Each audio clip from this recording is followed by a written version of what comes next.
আজকে তোমার জন্য একটা খুশির খবর আছে। কি খুশির খবর গো? এই দেখো। কি সত্যি? হ্যাঁ গো, একদম সত্যি। ইস, আমার যে কি আনন্দ হচ্ছে না, আমি তোমাকে বলে বোঝাতে পারবো না। সত্যি খুশি তো আমিও অনেক। কতদিন ধরে আমরা অপেক্ষা করে আছি, ঠাকুর এতদিনে আমাদের দিকে মুখ তুলে তাকিয়েছে।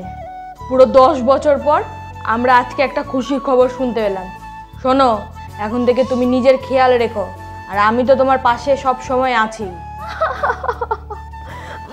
বাবু, আমার কি সন্তান হলো? হ্যাঁ, আপনার মেয়ে হয়েছে। মেয়ে? কি? আমার মেয়ে হলো? কিছুদিন পর।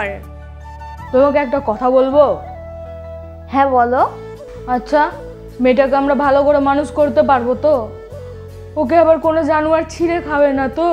তুমি একদম চিন্তা করো না, দেখবা আমাদের মেয়ে অনেক সাহসী হবে, ওকে কেউ কিচ্ছু করতে পারবে না। মেয়ে বড় হওয়ার পর। বাবা, আমাকে একটা ফোন কিনে দিবা? একদম না, এইটুকু বয়সে কোনো ফোন না। আগে নিজের পায়ে দাঁড়াবা, তারপর কোনো ফোন। শোনো গো, মেয়েটা এখন বড় হয়েছে, মেয়েটাকে এখন কড়া শাসনে আর কড়া নজরে রাখতে হবে কিন্তু। হ্যাঁ, দিনকাল তো খুব একটা ভালো না, তুমি ঠিকই বলেছ। কিরে, তোর ঠোঁটের কাছে দাগ কেন? কালসিটা কেন পড়েছে? বল আমাকে, কি হয়েছে? এখন মা বাবাকে আমি যদি বলি রাস্তার ছেলেগুলো আমার সাথে খারাপ ব্যবহার করেছে, তাহলে তো মা বাবা আমাকে খুব মারবে আর স্কুলে যেতে দিবে না। না, আমি মাকে বলবো না, বাবাকেও বলবো না। কি হলো, কি ভাবছিস? যেটা প্রশ্ন করলাম সেটার উত্তর দে। কিছু না মা, খেলতে খেলতে পড়ে গিয়েছিলাম, তাই জন্য মনে হয়। অত বড় ধাড়ি মেয়ের খেলা কিসের? যা তাড়াতাড়ি মুখ হাত পাটা ধুয়ে নে, আমি এখনই রুটি করে খেতে দিচ্ছি।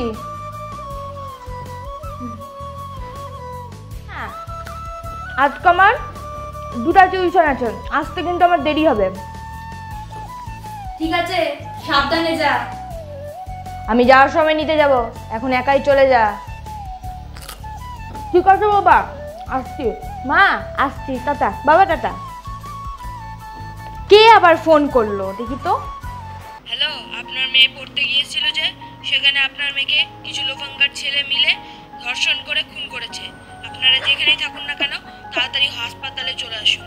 আমরা এখানেই আছি আপনাদের মেয়েকে নিয়ে। কি গো,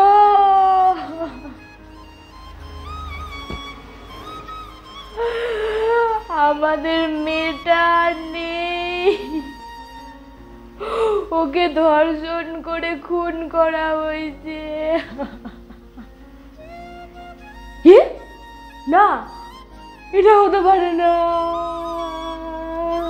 কি হলো ভগবান, মেয়েটাকে এত কষ্ট করে মানুষ করলাম, যেই ভয় পাচ্ছিলাম শেষে সেই ভয়টাই হলো। মেয়েকে সবসময় শাসন আর কড়া নজরে রাখলেই হবে না, মেয়ের মনের কথা জানতে হবে, তার সাথে বন্ধুর মতো মিশতে হবে। এই যে আজকে এই ঘটনাটাই দেখুন না, আজকে যদি মেয়েটা তার মা বাবাকে সেই দিন ওই লোফাঙ্গার ছেলেগুলো তার সাথে যে ঘটনা ঘটিয়েছিল সেই কথা যদি আজকে মা বাবাকে বলতো, তাহলে হয়তো আজকে মেয়েটার এই দিনটা দেখতে হতো না। মেয়ের মনের কথাটা একটু জানতে চান।